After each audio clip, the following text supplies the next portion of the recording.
So we talked about a lot of cloud gaming services here on the channel in the past. It's great to see this particular industry grow with the technology behind each of these services becoming better and better. But it's time to put them all in one place, stack them up against each other, so you can make an informed decision about which one of these services is best for you. So specifically in this video, we're going to be talking about Google Stadia, Microsoft's Project xCloud, Shadow, and Nvidia's GeForce Now. But it's important to point out now, some of these services are in varying stages of release, some of them still in beta, and some of them which just probably should be in beta. So first things first, you need to know about each of the services. So let's try to describe each of them as quickly as I can.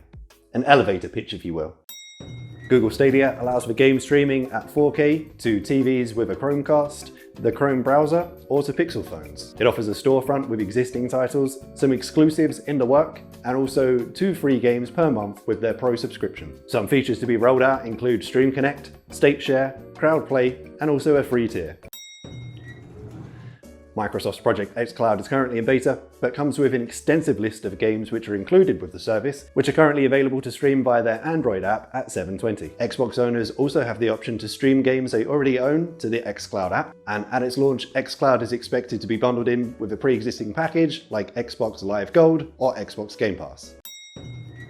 Instead of just a library of games, Shadow gives you access to a full Windows 10 desktop, allowing you to play those games at 4K, download those games super quick with their gigabit internet, and play those games on any screen you already own.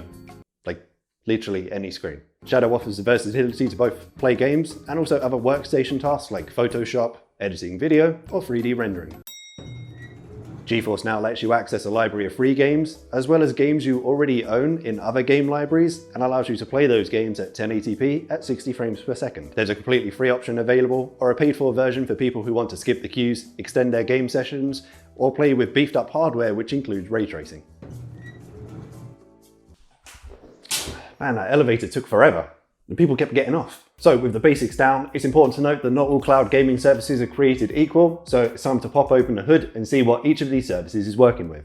So when talking about their specification, there's 3 main things that we're going to be comparing for each of these services, and that is their CPU, their GPU, and the RAM. So starting out with Stadia. Stadia has a custom 2.7 GHz hyper-threaded x86 CPU, a custom AMD GPU running at 10.7 teraflops, and 16 gigs of RAM. For Microsoft's Project xCloud, unfortunately Microsoft hasn't released the exact specifications behind what's running their service, but we do know that their custom server racks are essentially made up of Xbox One X components. So at minimum, we expect the specification to meet at least what a Xbox One X is running, which is an 8-core CPU at 2.3 GHz, an AMD graphics card running at 6 teraflops, and 12 gigs of DDR5 RAM. Now with all of these other services, the specification is very much one size fits all, but for Shadow, if you're in Europe, they're currently in the process of rolling out 3 different specifications depending on your need.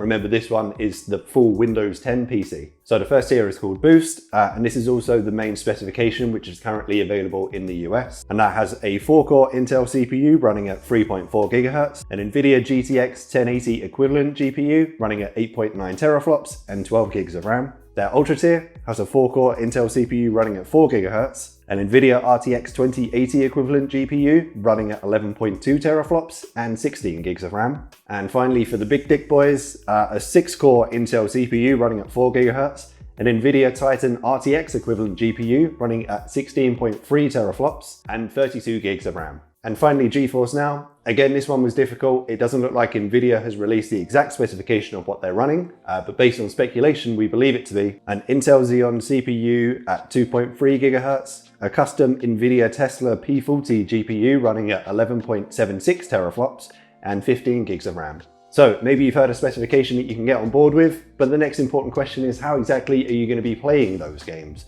Because not every service caters to every device. Starting off with Google Stadia, at the time of making this video, Google Stadia still only supports access through the Google Chromecast Ultra, the Google browser, or a Pixel phone or tablet. As we mentioned, Microsoft's Project xCloud is currently in a beta state, and at the time of making this video to test it, it's only available through their Android app. Which brings us to Shadow, and this is a service with thankfully a lot more choices available to you. Currently you can access Shadow via their dedicated app for Windows, Mac, Android, iOS, Linux, and also their dedicated peripheral, the Shadow Ghost. And finally, GeForce Now, which is officially launched and is accessible via their app for Windows, Mac, Android, and their dedicated peripheral, the Nvidia Shield. Okay, so we've covered what you'll get from each of these services, but this is a two-way street.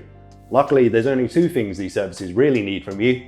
First, decent internet, and secondly, your money. So let's get into what's required on your part. We'll start by saying for all of these services, the better your local internet, the better your performance will be. Where possible, if you can, use a device which you can connect via Ethernet, but if you do need to connect via Wi-Fi, 5 GHz band over 2.4. And until we see a more stable and widespread introduction of 5G, I personally wouldn't recommend any of these services over a 4G network. So starting off with Stadia, and you may be familiar with this graphic they showed at their announcement, where they're saying your local internet speed at minimum needs to be 10 megs, which should get you around 60 frames per second at 720 resolution. But for stable 4K, they recommend minimum speeds of at least 35 megs. But again, the more the better. Where xCloud is currently in beta and running at a max resolution of 720, that means that their local internet speed requirements are a little bit more forgiving, coming in at 7 to 10 meg, which are hopefully speeds which are achievable for most regions in 2020. And if not, just move immediately. Shadow only recommends a minimum speed of 15 meg, and that would get you 1080 gameplay at 60 frames per second. After that, depending on your local speeds, you have full access to your bandwidth settings to help customize your experience